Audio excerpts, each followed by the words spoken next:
오늘의 헤드라인입니다.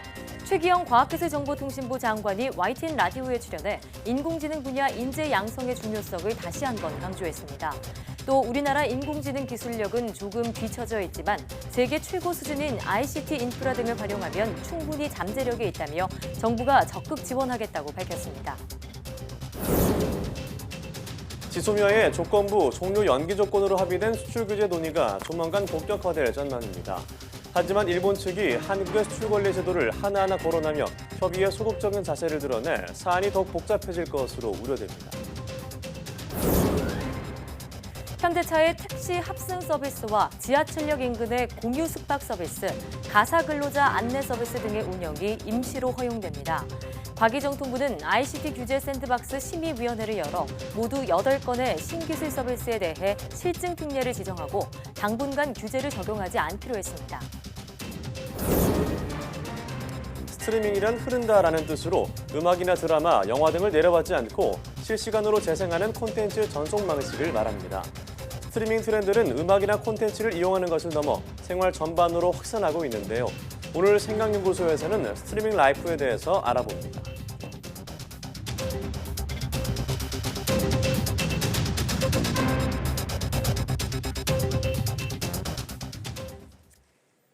여러분 안녕하십니까? 사이언스 투데이입니다. 최기영 과학기술정보통신부 장관이 YTN 라디오에 출연해 인공지능 분야 인재 양성의 중요성을 다시 한번 강조했습니다. 4차 산업혁명 시대에는 새롭게 만들어질 직업이 많을 것이라며 국민이 인공지능과 같은 신기술을 잘 활용할 수 있도록 돕겠다고 말했습니다. 이혜리 기자의 보도입니다. 인공지능 전문가라는 수식어가 따라붙는 최기영 과학기술정보통신부 장관은 우리나라가 인공지능 분야에서 앞서 나가기 위해선 무엇보다 인재 양성이 중요하다는 점을 강조했습니다. 인공지능을 잘하려면 좀 인력이 굉장히 많이 필요한 건 맞습니다. 그렇죠. 그래서 가능하면 많은 인력이 전문성을 키우는 게 좀 중요하고요. 인공지능으로 인해 많은 일자리가 사라질 것이란 우려도 있지만 새롭게 생겨날 직업도 많을 것이라며 국민이 변화의 흐름에 잘 적응할 수 있도록 하겠다고 말했습니다. 우리나라의 인공지능 기술력이 선진국에 뒤처진다는 일각의 우려에 대해서도 일축했습니다. ICT 인프라도 세계 최고 수준이고요. 메모리 반도체도 세계 최고거든요. 그것이 다 AI랑 상관이 있습니다. 그래서 그런 것을 바탕으로 하면 우리나라도 인공지능에서 잘할 수 있는 잠재력이 많이 있고. 원활한 정책 수행을 위해 다른 부처와의 소통에 무엇보다 힘쓰고 있다는 최 장관은 과학기술정보통신부의 수장으로서 무거운 책임감을 느낀다면서도 국가 미래를 준비하기 위한 신기술 육성에 강한 의지를 내비쳤습니다. YTN 사이언스 이혜리입니다. 한일 군사정보보호협정 지소미아의 조건부 종료 연기로 합의된 수출 규제 논의가 조만간 본격화될 전망입니다. 하지만 시작도 하기 전에 일본 측이 조건을 달고 나오고 있어 앞으로 험난한 가시밭길이 불가피해 보입니다. 도쿄에서 황보현 특파원이 보도합니다. 극적인 지소미아 조건부 종료 연기 이후 한일 정상회담은 사실상 기정사실화됐습니다. 다음 달 하순 중국에서 열리는 한중일 정상회의를 계기로 1년 3개월 만에 개최될 가능성이 높습니다. 지소미아와 연계된 한국에 대한 수출 규제 문제가 정상회담에서도 주요 의제가 될 수밖에 없는 만큼 이를 밀도 있게 조율하는 한일 국장급 대화는 그 전에 열리게 됩니다. 일본 언론은 다음 달 초 한국에서 먼저 과장급 협의가 열리고 이후 일본에서 국장급 대화가 진행될 예정이라고 보도했습니다. 구체적인 날짜와 장소를 아직 조율 중인 가운데 일본 정부는 대화 재개만 합의했을 뿐 그 이외에는 합의된 게 없다며 선을 그었습니다. 今後関係当局間で日程調整が行われ対話がなされていくものと承知していますが、現時点において詳細が決まったという報告は受けておりません。 당국 간 대화가 시작돼도 일본이 한국에 대한 수출 규제를 풀기까지는 만만치 않은 가시밭길이 남아 있습니다. 담당 강요인 가지야마 경제산업상은 한일 당국 간 대화가 이루어지면 서로 수출 관리 체제에 대해 확인할 것이라고 말했습니다. 한국에 대한 수출 규제 철회에 대해 적극적으로 논의하려는 자세라기보다는 일단 관련 제도부터 따져보겠다며 한 발 뺀 모양새입니다. 이런 자세는 경제산업성이 여당과 협의하는 과정에서도 그대로 표출됐습니다.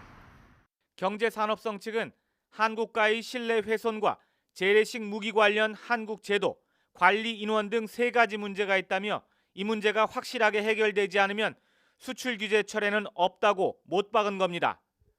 한국의 수출 관리 제도를 하나하나 거론하며 문제 삼겠다는 의도가 다분히 엿보이는 대목입니다. 일본 정부는 특히 징용 배상 판결에 대한 사실상의 보복으로 수출 규제 조치를 단행한 만큼 이 문제까지 연계해 다룰 가능성이 커서 사안은 더욱 복잡한 양상으로 빠져들 것이라는 우려가 나오고 있습니다. 도쿄에서 YTN 황보현입니다. 우리 경제를 이끄는 핵심 축인 수출이 좀처럼 회복할 기미를 보이지 않고 있습니다. 수출 물량과 금액이 동반 감소하는 가운데 무역 이익을 가늠할 수 있는 교역 조건도 금융위기 이후 최장기간 하락하고 있습니다. 최하영 기자가 보도합니다. 이번 달 들어 중순까지 수출은 1년 전 같은 기간보다 10% 가까이 감소했습니다. 이 같은 추세라면 우리 수출은 1년째 부진의 늪에서 헤어나오지 못하게 됩니다. 수출 위축은 수출 금액뿐만 아니라 물량에서도 고스란히 드러납니다. 지난달 수출 물량 지수는 지난해 같은 기간보다 4.6% 감소하며 6개월 연속 내리막길을 걷고 있고 수출 금액 지수도 15.5%나 떨어지며 11개월째 마이너스 행진입니다. 특히 중국의 생산량 확대로 액정 표시 장치인 LCD 수출이 줄면서 컴퓨터와 전자, 광학기기 수출 물량 감소세가 이어졌고 석탄과 석유 제품도 눈에 띄게 줄었습니다. 주력 수출품인 디램 등 직접 회로의 경우 수출 물량은 늘었지만 단가 하락으로 수출 금액이 30%나 쪼그라들었습니다. 미중 무역 분쟁 등과 같은 대외 상황이 지금 좋지 않기 때문에 그로 인한 우리나라의 주력 수출국인 중국으로 대중국 수출이 감소하고 또 주력 수출 상품인 반도체 부분의 수출이 크게 감소하여서 또 수출 대금으로 얼마나 수입할 수 있는지 무역 이익을 가늠하는 교역 조건 지수도 3.4% 떨어져 금융위기 이후 가장 긴 23개월째 내림세입니다. 내년 우리나라 수출은 올해가 워낙 안 좋았기 때문에 기저효과로 상승 전환될 것으로 예측되지만 큰 회복세를 기대하긴 어려울 것으로 전망됩니다. YTN 최하영입니다. 삼성전자의 고성능 낸드 플래시가 반도체 업계 최초로 제조 과정 전체에 걸쳐 친환경 국제 기준을 통과했습니다. 영국의 비영리 기관 카본 트러스트는 삼성전자의 친환경 제조 인증인 탄소 발자국과 물 발자국 인증을 수여했습니다. 카본 트러스트는 제조 단계에서 사용되는 물과 탄소가 환경에 미치는 영향을 측정해 인증을 수여하며 반도체 제품의 친환경 제조 성과를 인정한 것은 이번이 처음입니다. 지난 9월 2일부터 정기 검사를 진행한 한울 3호기에 대해 원자력 안전위원회가 사실상 재가동을 의미하는 임계를 허용했습니다. 원안위는 이번 정기 검사에서 모두 89개 항목에 대한 검사를 수행한 결과 한울 3호기의 원자로 임계가 정상적으로 이뤄질 수 있다는 사실을 확인했다고 밝혔습니다. 이번 검사에서는 경납 건물 내부 철판 가운데 두께가 기준보다 얇은 것으로 나타난 291곳에 대한 진단과 보수가 이뤄졌으며 눈으로 확인된 이물질도 모두 제거됐습니다. 임계란 원자로 핵분열 연쇄 반응에서 생성되는 중성자와 소멸하는 중성자가 평형을 이루는 상태를 말하는데 임계를 허용하면 출력 상승 시험 등 남은 검사 10건을 수행할 수 있습니다. 원안위는 남은 검사를 추가로 진행한 뒤 한울 3호기의 안전성을 최종 확인할 예정이라고 밝혔습니다. 가까운 거리 내에서 목적지가 비슷한 승객들이 대형 승합 택시에 합승해 인공지능이 제시한 경로에 따라 이동하도록 하는 서비스가 ICT 규제 샌드박스 실증 특례로 지정됐습니다. 과학기술정보통신부는 ICT 규제 샌드박스 제7차 심의위원회를 열고 현대차가 제시한 택시 합승 서비스 등 모두 8건을 실증 특례 등으로 지정했다고 밝혔습니다. 이 밖에 서울 지하철역 인근의 일반 주택을 내 외국인에게 숙소로 제공하는 공유 숙박 서비스와 근로계약을 통해 가사 근로자를 직접 고용하도록 하는 가사 서비스 플랫폼 등도 실증 특례를 허가받았습니다. 실증 특례는 신기술이나 서비스의 사업 시행이 규제로 인해 불가능한 경우 규제를 적용하지 않고 검증할 수 있도록 임시 허용하는 것으로 과기정통부는 올해 95건의 과제에 대해 실증 특례 등의 조치를 내린 바 있습니다. 그럼 이어서 최기영 과학기술정보통신부 장관의 말을 직접 들어보겠습니다. 무엇보다 신산업 규제 혁신을 바라는 업계의 요구가 크다는 것을 느꼈습니다. 규제 샌드박스를 통해 신기술, 서비스의 시장 출시를 지원하고 관련 제도 개선까지 이끌어내는 핀셋형 규제 혁신도 중요하다고 생각합니다. 국민의 생명과 안전에 위해가 되지 않는 한 원칙적으로 허용하는 규제 샌드박스의 원칙을 되새기며 위원님들의 충실한 심의를 부탁드립니다. 데이터 3법 가운데 처음으로 개인정보보호법 개정안이 소관 상임위 문턱을 넘었습니다. 국회 행정안전위원회는 전체 회의에서 특정인을 식별할 수 없도록 처리한 가명 정보를 본인 동의 없이 통계 작성이나 연구 등에 활용할 수 있도록 하는 개인정보보호법 개정안을 의결했습니다. 법안은 기존 7명으로 구성된 개인정보보호위원회를 9명으로 늘리고 국무총리 산하기관으로 격상해 각 부처에 분산된 개인정보보호 업무를 일원화하도록 했습니다. 또 위원회에 국회 추천 인사를 포함하도록 하는 내용이 추가됐습니다. 데이터 3법은 개인과 기업이 수집하고 활용할 수 있는 개인정보 범위를 확대해 빅데이터 산업을 활성화하자는 취지의 법안으로 앞서 여야 3당 교섭단체 원내대표들은 이들 법안의 조속한 처리를 합의했습니다. 안타깝게 세상을 떠난 가수 구하라 씨의 영결식이 비공개로 진행됐습니다. 이번 사건을 계기로 악성 댓글과 무분별한 아이돌 양성 문제가 다시 도마 위에 올랐는데요. 구하라 씨의 죽음이 우리에게 남긴 과제를 김선희 기자가 보도합니다. 국민 배우 최진실부터 가수 윤희, 얼마 전 세상을 떠난 설리와 구하라까지 이들은 모두 악성 댓글과 우울증으로 극단적인 상황에 내몰렸습니다. 일부 언론이나 포털의 경우 기사 조회수로 수익을 내는 구조에서 자극적인 제목으로 악성 댓글을 유도한다는 비판이 높아지고 있습니다. 확실하게 밝혀지지 않은 사실에 대해서 너무 기사를 많이 쏟아내거나 너무 무차별적으로 보도를 하거나 그런 건 좀 자제해야 된다. 설리 죽음을 계기로 포털 사이트 다음이 연예 기사 댓글란을 잠정 폐지하고 네이버도 감시 시스템을 강화했지만 악성 댓글은 줄지 않고 있습니다. 계속적으로 그 댓글들이 더 악플로 번져나갈 수밖에 없는 그런 구조를 갖고 있죠. 언론이나 혹은 포탈이 지금 현재 뉴스 소비 구조를 근본적으로 뜯어고치지 않는 한 이 문제가 해결이 안 된다고 생각이 들어요. 사이버 성폭력에 대한 정부의 실효성 있는 대책도 요구되고 있습니다. 구하라가 사망한 이후 가해자 중심적인 성범죄 양형 기준을 재정비해달라는 청와대 국민청원은 순식간에 22만 명을 넘어섰습니다.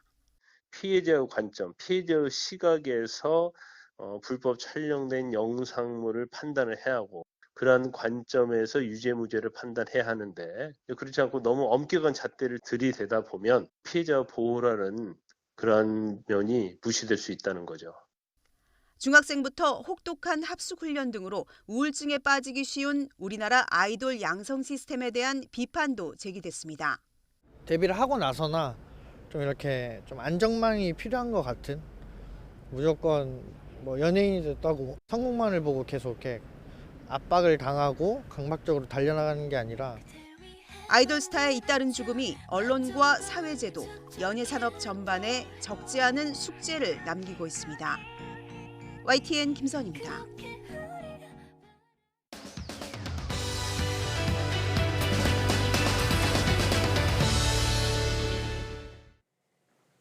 서울대 소비트렌드 분석센터가 선정한 내년도 10개 키워드 중 하나가 스트리밍 라이프인데요. 이 스트리밍 트렌드는 음악이나 영상 콘텐츠를 넘어 생활 전반으로 확산하고 있다고 합니다. 네, 오늘 생각연구소 시간에는 스트리밍 라이프에 대해서 알아보도록 하겠습니다. 연세대학교 심리학과 이동규 교수와 함께합니다. 네, 교수님 안녕하세요. 어서 오세요. 네, 안녕하십니까. 네, 최근 스트리밍 전쟁이란 말이 나올 정도로 스트리밍 네. 콘텐츠가 점점 많이 커지고 있는 것 같습니다. 자, 일상에서 좀 많은 사람들이 즐기고 있는 스트리밍 콘텐츠 어떤 것을 예로 들 수 있을까요? 가장 많은 건 음원 듣는 거죠. 네. 네. 근데 이제 음원을 넘어서서 영상 콘텐츠가 이제 유행을 하고 있는데요. 많이 아시는 넷플릭스가 있을 것 같고요. 네. 또 최근에는 왓챠 플레이라는 것이 있고 또 애플 TV 이런 것들은 이제 OTT 서비스라고 하더라고요. 영어로 오버 더 탑. 다시 말하면은 인터넷을 통해서 TV를 보는 거죠, 일종의. 그런 서비스가 이제 콘텐츠 스트리밍이라고 하는 거를 제공하고 있는데요. 그거 이외에도 사실 일상을 동영상으로 촬영해서 영상을 올리고 있는 콘텐츠 중에 하나가 브이로그라는 게 있습니다. 네. 일종의 이제 비디오하고 블로그를 합성한 그런 신조어인데요. 예. 전에는 사실 이제 자기가 뭐 일상적인 걸 쓸 때 텍스트라든지 이미지 중심으로 이걸 썼다면 지금은 동영상으로 영상 자체를 일기를 영상으로 만든 건데요. 이게 사람들한테 많이 이제 관심을 끄는 이유 중에 하나는 나랑 비슷한 사람이 보여주는 일상을 이렇게 관찰하면서 뭔가 이게 그 공감을 할 수 있는 거예요. 네. 나랑 비슷하구나. 동시에 가끔 보면 이 사람은 나랑 조금 다른 저런 것도 하네. 이렇게 일종의 대리 만족적인 측면에서도 많은 사람들이 관심을 갖고 있습니다. 네, 이 콘텐츠 스트리밍을 제공하는 대표적인 OTT 기업 넷플릭스 말씀하셨는데 사실 저도 쉬는 날 집에서 넷플릭스에서 이 미드 다운받아보는 게 취미거든요. 맞아요. 자, 그런데 넷플릭스가 이렇게나 인기가 많아진 그 이유는 무엇이 있을까요? 보통은 이제 우리가 그런 비싼 서비스를 주로 다운로드를 받아야 하고 그다음에 네. 뭘 봐야 될지 골라야 되잖아요. 네. 넷플릭스는 이미 쫙 모든 걸 엄선해서 쫙 배열을 해줘요. 그런 다음에 하나하나 일부러 다운로드 받는 시간도 필요 없이 그냥 클릭해서 재생하면 되는 거죠. 예. 일종의 상당히 쉽게 자기가 원하는 것들을 찾을 수가 있고 게다가 월정액도 상당히 저렴하기 때문에 많은 사람들에게 어필하는 것 같습니다. 예. 경제학자인 제레미 리프킨이라고 하는 사람이 이미 20년 전에 쓴 저서 중에 하나가 소유의 종말이라는 게 있는데요. 상당히 네. 인상적이에요. 그때 뭐라고 얘기했냐면 이제 소유의 시대는 가고 접속의 시대가 도래했다. 20년 전에 예측했군요. 20년 전에 예측한 거예요. 네. 그러니까 물건이나 자본 같은 것도 더 이상 소유할 필요가 없고 자기가 필요할 때 요청해서 그거를 사용하면 되는 것이다 이런 네. 얘기거든요. 그래서 어떻게 보면 이제 소유의 반대말이 무소유가 아니라 접속이 될지도 모르겠습니다. 네. 트렌드 코리아 2020에서도 사실 이제 이거를 이제 강조하면서 거기에서는 일종의 한 단어를 더 덧붙여서 경험하는 것도 중요하다. 그래서 접속해서 경험하는 것 시대, 그런 시대가 올 것이다 얘기를 했습니다. 소유 라이프에서 더 이상 이제 그게 소유하는 게 아니라 스트리밍 라이프로 변화되는 시점이 있다고 할 수 네. 있습니다. 네, 20년 전에 이런 접속의 시대가 올 것이라고 예측했던 게 정말 신기합니다. 네. 그러게요. 그때만 해도 뭐 TV가 없으면 아무것도 못할 것 같다 이런 생각이 들었던 시대니까요. 네. 자, 2020년 트렌드 키워드로 선정된 이 스트리밍 라이프 정확히 어떤 뜻을 갖고 있는 건가요? 그 영어로 이제 스트리밍은 이제 사실은 흐른다라는 뜻이잖아요. 네. 그러니까 일종의 그동안 인터넷 말씀드린 것처럼 인터넷에서 음악이나 드라마, 영화 같은 걸 주로 이제 다운로드를 받아야 되는데 그게 아니라 실시간으로 재생하는 방식으로 콘텐츠를 소비하는 거죠. 그래서 사실 이제 이게 단지 영화라든지 뭐 드라마 이걸 보는 것뿐만 아니라 우리 삶의 여러 가지 측면에서도 적용되고 있다고 합니다. 예. 가장 이제 흔한 것 중에 하나가 소유할 필요 없이 빌려 쓰세요. 렌탈 서비스가 이제 유행을 하고 있고요. 또 하나는 그 일정 기간 동안 돈이나 이런 것들을 이제 내면은 전문가들이 추천해 주는 거 일종의 구독 멤버십 서비스 이런 것들이 요즘 활발하게 진행 중입니다. 예전에 같은 경우는 이제 음악 좋아하시는 분들이 주로 벽장 가득 이렇게 디스크 LP판 같은 거 쫙 꽂아놓고 몇만 장씩 꽂아놨잖아요. 이제 그럴 필요가 없어요. 스트리밍 서비스는 들어가서 직접 재생하면 되는 거니까. 네. 그래서 이제는 얼마나 많이 가졌느냐가 중요한 그런 시대가 아니라 소유보다는 내가 어떻게 내가 원하는 것들을 사용하느냐. 라고 하는 일종의 새로운 패러다임이 진행된다고 볼 수 있겠습니다. 네, 그러니까 초기에 음악이나 영상 콘텐츠 중심으로 우리가 사용하던 이 스트리밍 콘텐츠들이 이제는 삶의 전반으로 확대되고 있다 이런 얘기인데요. 좀 더 구체적으로 예를 들어서 설명해 주시죠. 네, 지금 렌탈 서비스 말씀드렸지만 네. 가장 인상적인 중에 하나가 이제 거주하는 공간도 소유할 필요가 없다. 집까지요. 그렇죠. 왜냐하면 이제 자기가 살아보고 싶은 그런 어떤 스타일의 집에 살고 싶잖아요. 네. 이제 그런 것들을 구현해 놓는 곳이 있고 자기가 살고 싶은 동네에서 살고 싶은 그런 스타일, 라이프 스타일에 맞는 주거 공간에서 사실 돈을 내고 살아보는 거죠. 네. 또 하나는 이제 취미나 여가 활동 자체도 이제 이런 것들이 적용되는데요. 내가 원하는 스타일, 옷 같은 것도 이제 전문가로 추천을 받고 내가 원하는 화장품 같은 것들도 만약에 추천받아 정기적으로 배달도 받고 이런 시대가 됐습니다. 그래서 이제는 선택지를 뭘 골라야 되나 이런 거 너무 골치 아프지 않고 엄선된 선택지가 펼쳐져 있을 때 네. 그 중에 하나를 선택해서 내가 빌려 쓰면 되는 그런 시대인 거죠. 그래서 뭐 앞으로는 자동차라든지 고가의 가방이라든지 또는 가구 이런 것들도 렌탈 서비스가 많이 될 것 같습니다. 네. 그렇군요. 자, 그럼 이처럼 스트리밍 라이프가 트렌드가 된 배경, 이유 이런 것은 어디서 찾을 수 있을까요? 이게 이제 아무래도 밀레니얼 세대의 특성 중에 하나인 것 같은데요. 네. 이게 오픈 내용 중에 하나가 뭐냐면은 이런 스트리밍 서비스를 찾을 수밖에 없는 거는 우리가 많은 것도 소유하고 싶긴 해요. 근데 돈이 없어요. 부족하죠. 그렇죠. 그러니까 자산이 부족하기 때문에 이런 걸 찾게 되는 것도 우프네요. 있습니다. 예. 네, 일종의 네. 그런데 이제 또 한편으로 보면 이게 이제 뭔가를 소유한다는 것은 계속 유지해야 되는데도 돈이 들어가고 신경도 써야 되고 시간도 들여야 되는 거잖아요.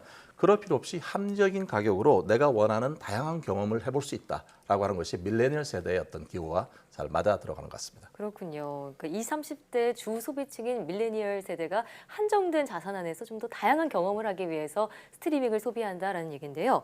물건뿐만이 아니라 집이나 직장에서도 이런 스트리밍 서비스가 또 유행이처럼 번지고 있다고요. 네. 네. 그래서 상당히 이제 재미있는 경우가 그 2018년 3월에 개봉됐던 영화 소공녀라고 하는 독립 영화가 있었어요. 네. 독립 영화 치고는 사실 관객 6만 명 이상 들었으니까 상당히 이제 반향을 일으켰는데요. 여러 영화제에서 수상도 했던 그런 작품이거든요. 예. 그러니까 주인공의 라이프 스타일이 상당히 흥미롭습니다. 주인공인 미소라는 사람은 딱 세 가지만 필요하대요.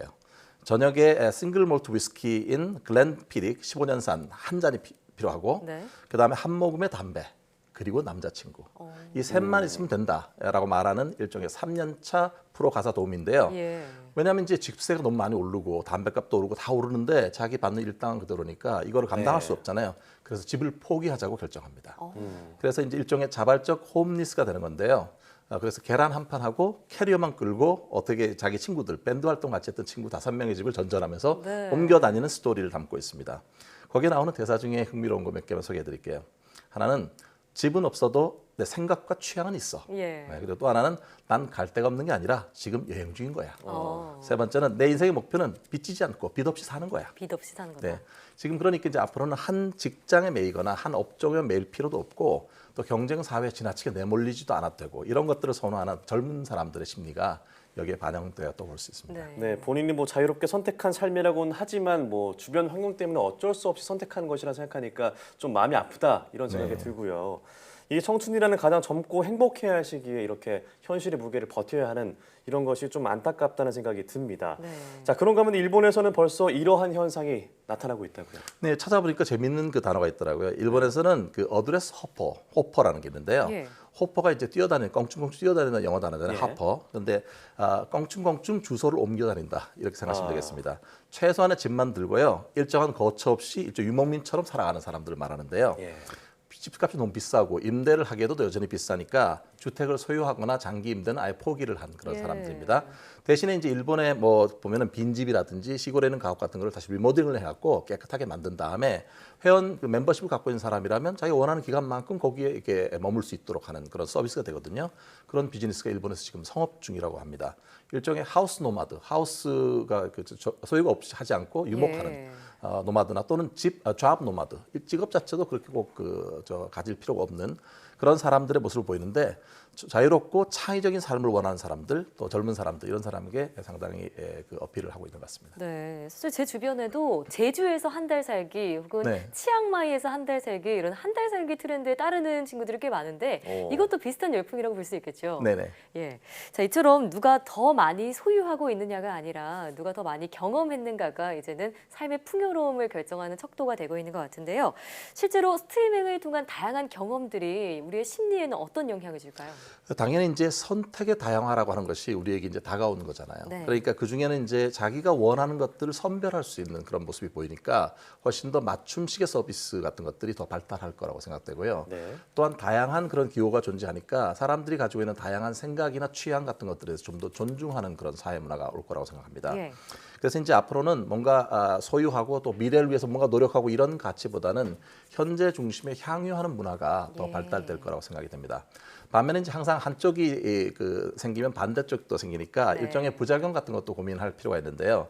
하나는 이제 사람들이 이제 서비스를 많이 이제 제공받지만 너무 많아지면 이것도 어느 순간이 되면 선택 장애가 올 수가 있고요. 네. 또한 그 첨예화된 디지털 시대의 가장 큰 적은 뭐냐면 일종의 불법 스트리밍 다운로드 받거나 서비스를 받는 거. 예. 그러니까 이런 것들을 어떻게 방지할 것인가 하는 것이 되게 중요한 이슈로 떠올 거라고 생각이 됩니다. 그래서 또 어떤 사람 같은 경우는 이게 이제 너무 스트리밍 쪽으로 가게 되면 차라리 너무 온라인으로 가는 건 난 원하지 않는다. 오프라인의 삶이라든지 또는 아날로그 같은 삶을 원하는 그런 사람들도 반대로 그런 사람들도 생겨날 거라고 생각합니다. 그러네요. 그러니까 문제는 이게 이제 우리나라가 지금 뭐 첨예한 어떤 그런 그 디지털 사회니까 온라인 중심의 사회는 분명한데 살다 보면 온라인만 되는 건 아니잖아요. 네. 그러니까 오프라인의 삶 이것도 되게 중요한데 예. 어떻게 이거 두 개를 균형 잡는가 이런 것이 중요한 과제가 아닐까 생각해 봅니다. 네, 오늘 스트리밍 라이프에 대한 얘기를 나눠봤는데 앞으로 20년 뒤에 2040 트렌드는 어떻게 나아갈지 좀 궁금하기도 한데요. 자, 앞으로 이 온오프라인 생활의 어떤 적절한 균형이 더 잘 잡힌 건강한 사회로 나아갔으면 좋겠다라는 생각이 듭니다. 네, 오늘 말씀 고맙습니다.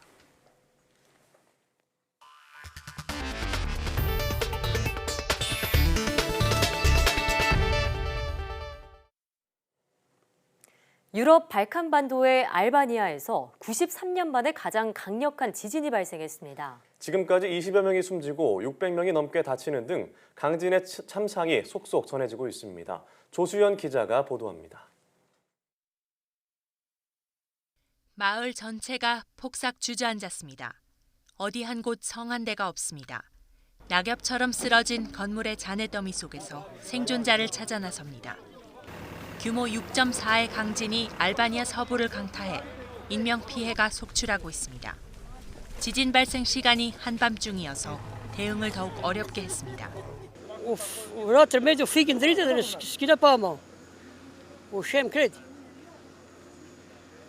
여기에 여러 차례의 여진이 계속돼 초기 구조 작업도 순탄치 않았습니다. 에디 라마 알바니아 총리는 피해 지역을 찾아 현장 상황을 직접 지휘했습니다. 그리스 등 이웃 국가들은 구조대를 파견했고 미국과 유럽연합 등 국제사회도 지원 의사를 밝혔습니다. 진앙지에서 30km 떨어진 수도 티라나에는 우리 교민 80여 명이 거주하고 있는데 현재까지 피해는 보고되지 않고 있습니다. YTN 조수연입니다. 초콜릿과 사탕 등 설탕이 들어간 음식에 세금을 매기는 이른바 설탕세가 국민의 설탕 섭취량을 줄이는 데 실제 효과가 있다는 분석이 나왔습니다. 노르웨이 보건국은 설탕세를 시행한 지난해 노르웨이인들의 설탕 섭취량이 10년 전보다 27% 감소한 24kg으로 집계됐다고 밝혔습니다. 보건국은 설탕세와 더불어 국내외 식품 제조사들이 제품의 설탕 함량을 줄이기로 합의한 점 등도 설탕 섭취가 줄어든 요인으로 분석했습니다. 앞서 노르웨이 정부는 지난해 1월 초콜릿과 사탕에 부과하는 세금을 전년 대비 83% 인상한 바 있습니다. 지난 20년 동안 알코올성 간 질환 진단을 받은 환자가 84%나 증가했다는 조사 결과가 나왔습니다. 해운대 백병원과 춘천성심병원 공동연구팀은 국민건강영향조사에 참여한 성인 11,000여 명의 자료를 분석한 결과 이렇게 나타났다고 밝혔습니다. 조사 결과 지난 2016년부터 2017년까지 알코올성 간 질환 유병률은 20년 전인 1998년부터 2001년과 비교했을 때 84% 증가했고 같은 기간 비알코올성 지방간의 유병률은 16% 높아진 것으로 나타났습니다. 알코올성 간 질환 환자의 경우 60대를 제외한 모든 연령대에서 증가세를 보였으며 특히 20대가 1.6%에서 6.4%로 가장 많이 늘었습니다. 충남 천안시 서북구의 한 산후조리원에서 신생아 4명이 호흡기 세포 융합 바이러스 RSV에 감염된 것으로 확인됐습니다. 천안시 서북구 보건소는 해당 산후조리원에서 퇴실한 신생아가 콧물과 재채기 증상을 보이다가 지난 24일 RSV 확진 판정을 받았다고 밝혔습니다. 지금까지 RSV 확진 판정을 받은 신생아는 모두 4명으로 해당 산후조리원은 임시 폐쇄됐으며 퇴소가 어려운 산모와 신생아들은 조리원에 머무는 것으로 확인됐습니다. 보건소 측은 추가 감염자가 있는지 확인하기 위해 RSV 의심 증상이 있는 신생아 등을 대상으로 검사를 진행하고 있습니다. 기름 없이 간편하게 조리할 수 있어 최근 에어프라이어가 크게 인기를 끌고 있는데요. 하지만 수세미로 씻으면 내부 코팅이 쉽게 벗겨지는 것으로 확인됐습니다. 실제 음식물 용량이 표시한 것의 절반도 안 되는 제품도 있었습니다. 박소정 기자가 취재했습니다. 고구마에 달걀, 파프리카 등을 섞어 10여 분 만에 뚝딱 구워냅니다. 15개월 된 아이를 키우는 최유리 씨는 기름진 요리를 하는 게 번거로워 최근 에어프라이어를 샀습니다. 조리도 뒷정리도 한결 편해졌습니다. 냄비나 후라이팬은 설거지거리도 많이 생기고 뭔가 재료가 많이 더 시간도 많이 소요되고 근데 에어프라이기는 그냥 안에 넣으면은 그냥 완성된 그 요리로 오븐보다 저렴하고 전자레인지와 달리 식감을 살려준다는 점에서 에어프라이어가 주목받으면서 한 온라인몰 판매는 5년 사이 44배나 급증했고 올해 매출 비중은 전자레인지와 비교하면 2배를 뛰어넘었습니다. 이 가운데 많이 팔린 제품 9개를 소비자원이 시험 분석한 결과 조리 과정은 편해도 내부 코팅은 약한 것으로 나타났습니다. 수세미로 반복해서 문지르자 9개 제품 모두 1000회 미만에서 검은색 코팅이 벗겨졌습니다. 특별히 이제 그 안전상에는 크게 문제 없는 것으로 판단하고 있고, 이제 일부 그 코팅이 벗겨졌을 경우에는 그 어떤 눌러붙거나 이런 어떤 기능상의 실제 음식물이 들어가는 용량도 표시와 다르게 제각각이었습니다. 리빙웰만 표시한 대로였고 보토 제품은 실제 용량이 절반도 안 됐습니다. 조리에 걸리는 시간은 한 제품만 빼고 우수한 편이었고 소음은 3개 제품이 상대적으로 컸습니다. 에어프라이어를 작동할 때 뜨거워지는 표면은 안전 기준에서 벗어나지는 않았지만 최고 141도까지 올라가는 만큼 앞뒤로 충분한 공간을 둬야 합니다. 설거지할 때는 전원 코드를 뽑고 완전히 식은 뒤에 씻는 편이 좋습니다. YTN 박소정입니다. 미국 최대 쇼핑 행사인 오는 29일 블랙 프라이데이에 해외 직접 구매로 피해를 보지 않기 위해서는 무엇보다 큰 할인 폭으로 SNS 등에 광고하는 사이트는 국제거래 소비자 포털에서 사기 의심 사이트가 아닌지 확인해야 합니다. 한국소비자원은 이 같은 해외 직구 피해 예방법을 소개했습니다. 신용카드로 결제한 사이트에서 피해를 봤을 땐 카드사의 거래 취소를 요청할 수 있는 차지백 서비스를 활용할 수 있고, 또 배송 중 제품이 분실되면 온라인으로 현지 경찰에 도난 신고를 하고 해외 쇼핑몰 측에도 적극적으로 배상을 요구하라고 설명했습니다. 온라인 도난 신고 작성법은 국제거래 소비자 포털에 나와 있는데, 다만 미국 델라웨어와 뉴저지는 온라인으로 신고할 수 없는 지역입니다. 구매 대행 업체는 사업자가 국내 사업자인지 해외 사업자인지 확인하는 게 좋은데, 해외 사업자라면 분쟁이 생겼을 때 해결하기 어려울 수 있기 때문입니다. 관세청은 해외 직구 반입 상품 건수가 올해 상반기 지난해보다 42% 증가했고, 이에 따른 소비자 불만도 계속 늘고 있다고 밝혔습니다. 환경보호와 동물복지에 대한 관심이 높아지면서 친환경 소재로 만든 이른바 가짜 동물털 제품이 인기를 끌고 있습니다. 신세계 백화점은 지난 9월 동물의 털이 아닌 티볼이라는 인공 충전재를 넣은 패딩을 노스페이스와 함께 출시한 지 2달 만에 전체 물량의 70%가 판매됐다고 밝혔습니다. 이와 함께 10월부터 강남점에 문을 연 인조모피 전문 브랜드 레몬플랫도 한 달 만에 목표 매출액의 20%를 초과했다면서 앞으로 친환경 패션 매장을 늘릴 계획이라고 덧붙였습니다. 병원과 약국을 돌면서 향정신성 의약품인 식욕 억제제를 1년간 16,000여 정 처방받는 등 불법으로 식욕 억제제를 처방받은 환자와 이를 처방한 의원 등이 적발됐습니다. 식품의약품안전처는 지난 한 달간 마약류 통합 관리 시스템의 빅데이터를 활용해 식욕 억제제 현장 감시를 실시해 마약류 관리법을 위반한 의원, 약국과 환자를 적발해 행정 처분 및 수사를 의뢰했다고 밝혔습니다. 식약처는 식욕 억제제를 과다 구매한 뒤 이를 판매한 것으로 의심되는 환자 19명, 처방 전 위조가 의심되는 환자 4명 등 과다 처방이 의심되는 의원 7곳에 대해 경찰청에 수사를 의뢰했습니다. 조사 결과 36살인 한 환자는 매달 2개에서 6개 의원을 돌면서 5개에서 8개 처방전을 받는 방법으로 1년간 펜디메트라진과 펜터민 성분 식욕 억제제 16,000여 정을 구매한 것으로 드러났습니다. 한 해 수백만 명이 다녀가는 우리나라 제1호 국가정원 순천만 정원에서 김장 나눔 대축제가 열렸습니다. 그동안 단체마다 따로 하던 김장을 함께 나누는 자리였는데요. 나연호 기자가 다녀왔습니다. 푸른 잔디가 펼쳐졌던 너른 마당이 붉은 물결로 뒤덮였습니다. 대한민국 생태 수도 순천의 대표 관광지가 거대한 김장터로 변신한 겁니다.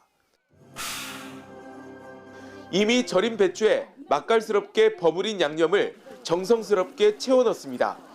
고사리 손의 초등학생 등 자원봉사자만 2,600명이 나섰습니다. 불이웃 분들한테 기부가 되는 거라서 되게 마음이 따뜻해지고 뿌듯하고, 이제 제가 먹는 건 아니지만 저희 가족들이 먹는 거라는 마음으로 열심히 담고 있습니다. 팔과 허리가 아플 법도 하지만 흐뭇한 봉사에 웃음꽃이 절로 피어납니다. 언제 다 하나 싶었는데 불과 1시간 만에 40톤에 달하는 김장김치가 뚝딱 완성됐습니다. 김장 목사는 여러 군데 많이 다녀봤는데 이렇게 거대하고 방대한 것은 처음 봤어요. 적으나마 이렇게 김장으로 나눔을 실천한다는 게 좀 마음이 뿌듯하고. 가족을 위하는 것처럼 준비한 김장은 어려운 이웃 7,000명에게 전달됐습니다. 그동안 기관과 단체, 교계가 따로 하던 것을 한자리에서 함께하니 나눔을 실천하는 한마당 축제가 됐습니다. 이 김장을 나누는 게 아니고 우리가 정을 나누고 마음을 나누는 행사라고 생각합니다. 오늘의 이 행사를 계기로 우리 순천 시민 사이에 배려와 나눔의 문화가 더욱더 확산되기를 기대합니다. 특히 지역에서 나는 절임 배추와 양념을 한꺼번에 사들여 재료비는 줄었고 농가 소득을 높이는 데도 한몫했습니다. YTN 나연호입니다.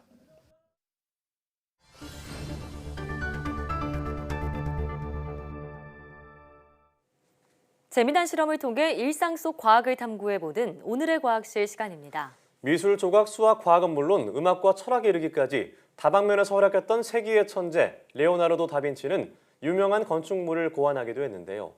그가 고안했던 건축물은 어떤 것일까요? 화면으로 만나보겠습니다. 레오나르도 다빈치는 모나리자, 최후의 만찬과 같은 대작을 만들며 지금까지도 최고의 천재 화가로 인정받고 있습니다. 하지만 다빈치는 유명한 건축물을 고안하기도 했는데요. 바로 다빈치의 다리입니다. 이 다리는 굉장히 특별한데요. 오직 나무 막대만으로 군사들이 빠르게 강을 건너고 쉽게 해체할 수 있도록 직접 고안한 것이라는데요. 오늘 제가 그 다빈치 다리를 보여드릴게요. 나무 막대를 서로 포개어 다리 형태를 만듭니다. 모양이 좀 나오는 것 같죠? 자, 이렇게 완성된 거 보이시나요? 이 다빈치 다리의 원리는 나무 막대를 서로 포개면 아치 구조의 하중이 실리면서 중력 방향으로 가해진 힘과 다리의 무게가 두 방향으로 나누어집니다. 이 힘은 접착력과 지지력으로 작용하면서 아치 구조가 안정적이게 되는 겁니다. 즉 힘의 분산이 효과적으로 일어나기 때문에 위에서 힘을 가해도 무너지지 않는 거죠. 이제 스케일을 키워서 간목으로 다빈치 다리를 커다랗게 만들어서 제가 한번 직접 올라가 보려고 합니다. 아까와 같은 방법으로 이번엔 강목을 이용해 보겠습니다. 완성이 됐죠. 모양은 그럴듯한데요. 눌러만 봐도 엄청 튼튼한 느낌이 들거든요, 벌써. 그럼 올라가 볼 텐데요. 과연 무너지지 않고 버틸 수 있을까요? 오, 지금 바람이 엄청 부는데. 오, 올라갔어요. 엄청 튼튼한 느낌이 좀 드는데요. 자전거, 낙하산, 헬리콥터 등 당시로서는 상상할 수 없는 온갖 미래의 선물들을 고안했던 레오나르도 다빈치. 그의 천재적인 재능과 노력이 있었기에 아름다운 아치형 다리를 볼 수 있는 게 아닐까요? 지금까지 오늘의 과학실이었습니다.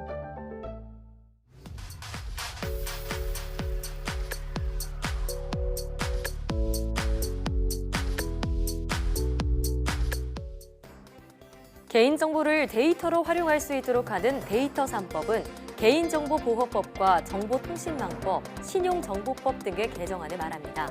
이 중 개인정보보호법이 상임위의 문턱을 넘었는데요. 이는 개인정보를 암호화해서 본인의 동의 없이도 과학적인 목적으로 이용할 수 있는 것을 골자로 합니다. 이를 두고 최소한의 규제 개혁이라는 의견과 국민의 정보인권 침해라는 의견이 여전히 맞서고 있는데요. 데이터 강국은 물론 데이터를 안전하게 잘 쓸 수 있는 나라로 도약하기 위해 신중한 검토와 합의가 필요하겠습니다. 사이언스데이 오늘 저희가 준비한 소식은 여기까지입니다. 함께해 주신 여러분 고맙습니다.